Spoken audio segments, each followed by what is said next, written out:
మరి ఈ రాష్ట్ర ముఖ్యమంత్రి శ్రీ వైఎస్ జగన్మోహన్ రెడ్డి గారి యొక్క గొప్ప కార్యక్రమం. ఆయన ఏదైతే ఎన్నికల్లో వాగ్దానం చేశారో ఒక నిరుపేద కుటుంబానికి ఒక నిరుపేదకి 3,000 రూపాయలు పెన్షన్ ఇస్తామని చెప్పారు. ఆ అన్న మాట ప్రకారమే ఈరోజు 3,000 రూపాయల పెన్షన్ ఆయన మరి విడుదల చేయడం జరిగింది. దానిలో భాగంగానే జగ్గంపేట నియోజకవర్గానికి సంబంధించి జగ్గంపేట మండలంలో అన్ని గ్రామాల్లో ఉన్నటువంటి మరి నిరుపేదలందరికీ కూడా 3,000 రూపాయలు చొప్పున పాత కొత్త పెన్షన్లన్నీ కూడా ఇప్పుడు విడుదల చేయడం జరిగింది, ఇవ్వడం జరిగింది. మరి ఈ కార్యక్రమంలో స్థానిక మండల పరిషత్ అధ్యక్షులు సోదరు శ్రీ అత్తుల నాగబాబు గారు, అలాగే స్థానిక జడ్పీ సభ్యులు శ్రీ కొమ్ము రఘురామ్ గారు, అలాగే సీనియర్ నాయకులు శ్రీ అత్తుల సాయిబాబు గారు, ఇతర పెద్దలు మరి మండల పరిషత్ సభ్యులు, అలాగే సర్పంచులు, వివిధ గ్రామాలకు సంబంధించిన నాయకులు, లబ్ధిదారులు అందరూ కూడా ఈ కార్యక్రమంలో పాల్పంచుకోవడం. ఏదైతే 3,000 రూపాయలు అన్నమాట ప్రకారం పెన్షన్ అనే కార్యక్రమాన్ని గ్రామాల వారీగా ఇప్పుడే మేము విడుదల చేయడం జరిగింది, ఇవ్వడం కూడా జరిగింది.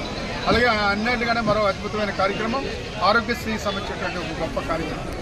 ఈ దేశంలో ఏ రాష్ట్రంలోనే లేనటువంటి విధంగా ఒక నిరుపేద కుటుంబానికి ఆరోగ్యశ్రీ రక్ష అనే కార్యక్రమం పేరు పెట్టి ఈరోజు 25 లక్షల రూపాయలు ఒక నిరుపేద వైద్య ఆరోగ్యాన్ని సంబంధించినటువంటి కార్యక్రమం భాగంగా 25 లక్షల రూపాయలు విలువైనటువంటి కార్డు ఇవ్వడం కూడా జరిగింది. మనం చూసాం నిన్నగాక మొన్న తెలంగాణ ప్రభుత్వం 10 లక్షల రూపాయలు చేర్చారు. అటువంటిది ఈరోజు మన రాష్ట్ర ముఖ్యమంత్రి గారు 25 లక్షల రూపాయలు ఇవ్వడం అంటే మరి సాధారణ విషయం కాదు. ఆ రకంగా ఈ రాష్ట్రం ఎన్ని రకాల ఇబ్బందులు ఉన్నా సరే 25 లక్షల రూపాయలు ఇన్సూరెన్స్ పథకం పరంగా ఆరోగ్యశ్రీ కార్యక్రమానికి సంబంధించినటువంటి లబ్ధిదారికి కార్డులు ఇవ్వడం జరిగింది. అవి కూడా కాసేపు క్రితమే కొంతమందికి గ్రామాల్లో ఉన్నటువంటి వారికి ఇవ్వడం కూడా జరిగింది. మరి ఇటువంటి గొప్ప కార్యక్రమాలు చేస్తున్నటువంటి రాష్ట్ర ముఖ్యమంత్రి గారిని మేము ఇప్పుడే ప్రజలందరినీ కోవడం జరిగింది. జగన్మోహన్ రెడ్డి గారిని ఆశీర్వదించమని, రేపు జరగబోయే ఎన్నికల్లో వైఎస్ఆర్ కాంగ్రెస్ పార్టీ నెగ్గించమని, మరి జగ్గంపేట నియోజకవర్గం కాదు రాష్ట్రం అంతా కూడా వైఎస్ జగన్మోహన్ రెడ్డి గారు చేసేటువంటి సంక్షేమ కార్యక్రమాల పట్ల మనందరూ కూడా సంపూర్ణ సహకారం అందిస్తే ఈ రాష్ట్రంలో మరిన్ని కార్యక్రమాలు మరి జగన్మోహన్ రెడ్డి గారు చేసే వీలుంటుంది. ఆ రకంగా అందరూ సహకరించాలని కోరం. ప్రజలందరూ యొక్క సంపూర్ణ మద్దతు ఉంటుంది.